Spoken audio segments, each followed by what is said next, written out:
Hey guys, it's me again, and today I'm going to be doing a review on Thomas and Friends Blue Mountain Mystery. Came in the year of 2012. So basically what the plot is, we have the narrow gauge engines doing their usual stuff, and then there was this the bridge was crumbling and Rheneas nearly fell off the bridge, and then all the stone supports fell on Paxton, and then Thomas is doing his usual stuff, and then the Fat Controller arrives in his new car called Winston, and he asks Thomas to work in the Blue Mountain Quarry for a while Paxton's being repaired.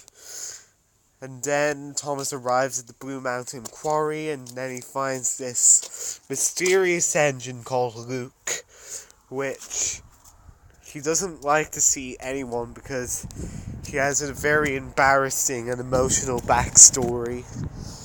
And then Thomas tries to help Luke, and then him and Luke try and become friends, and Luke gets scared of seeing the other engines other than his narrow gauge friends because he's afraid that they will tell the Fat Controller and they would send him away forever. And then Paxton hears about it, and then he tells Diesel about it, and then Thomas tells Victor about it, and Victor was the yellow engine, and he tells his backstory, and Victor never told anyone about it because it was probably so emotional and private. So yeah, and then after the incident where Thomas tells Luke about the mystery about him and Victor, and the narrow gauge engines start to avoid Thomas, Luke comes to rescue him after falling his death. And then the Fat Controller arrives with Mr. Percival, and then they find Luke. And then Mr. Percival was really happy to see Luke on his railway. Then everyone is happy as well. And that's basically what the plot is. Now, what I think this film, I find this movie really good. Yes, this movie is a masterpiece. It certainly is the best Sharon Miller film to come out for a while now. Which, The Great Discoveries is my favorite. The Great Discovery is my favorite Sharon Miller film, but this is my second favorite in my opinion. Because the story, yeah. Let's talk about the new characters. The new characters in this movie, we've got Winston, Owen, Merrick, and Luke. Which Luke is the token newbie of the film. And, oh, sorry about that. And Luke has an interesting backstory about him, which was so emotional. Which he was worried that he would be sent away if anybody finds him. And that does actually feel very sad for an engine. I do have to take points to that. And we also got another new character called Winston, which Winston's a really good character in my opinion. He had a few episodes to himself, like in season 16 and 17. Happy Birthday, Sir, and Wayward Winston. He's a really good character, in which the Fat Controller doesn't know how to drive Winston properly.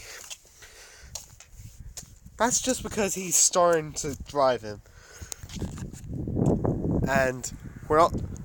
And what about Owen and Merrick?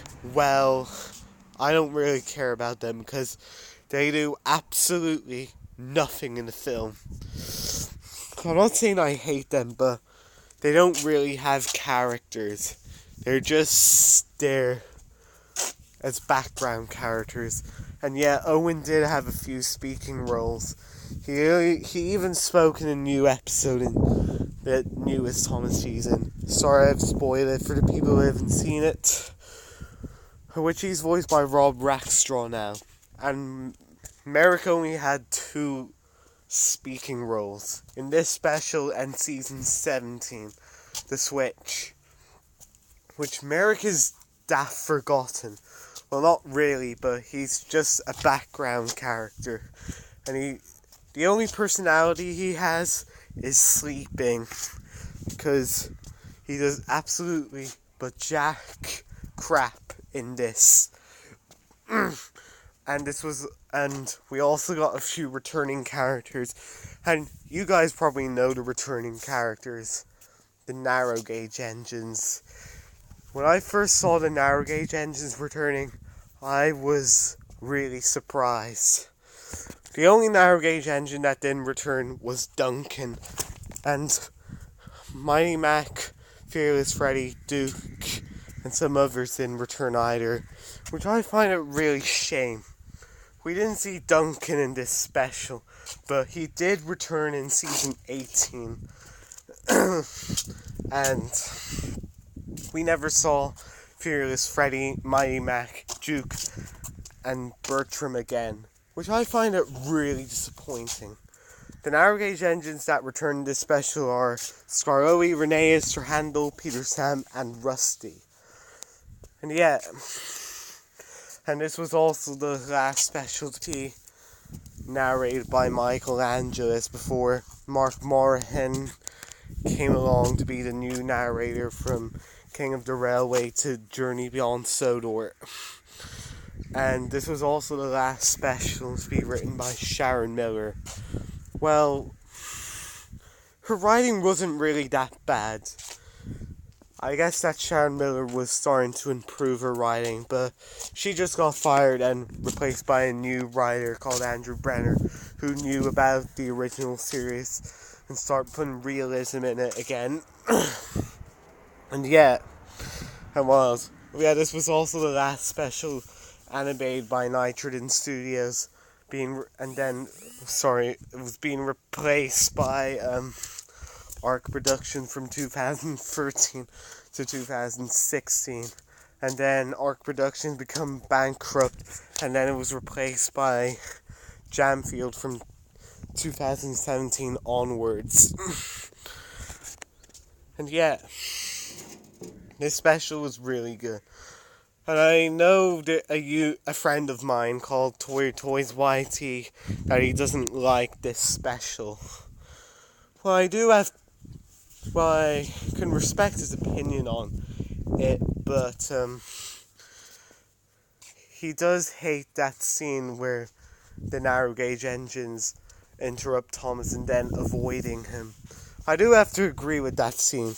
They should have listened to Thomas and not getting out of his face. I actually find it really out of character from these guys. They would have listened to Thomas.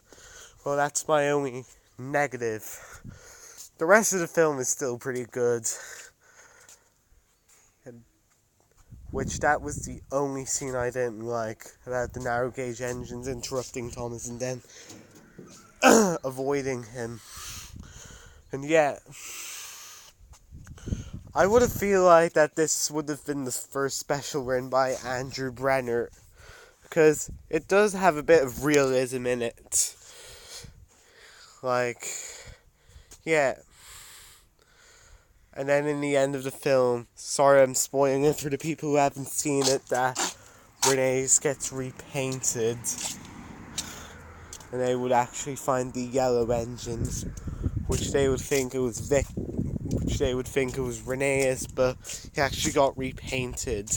But throughout the film, we see Rheneas scratched because of that incident at the beginning of the film. And yeah, and this was also the first film to have an opening, to have before credit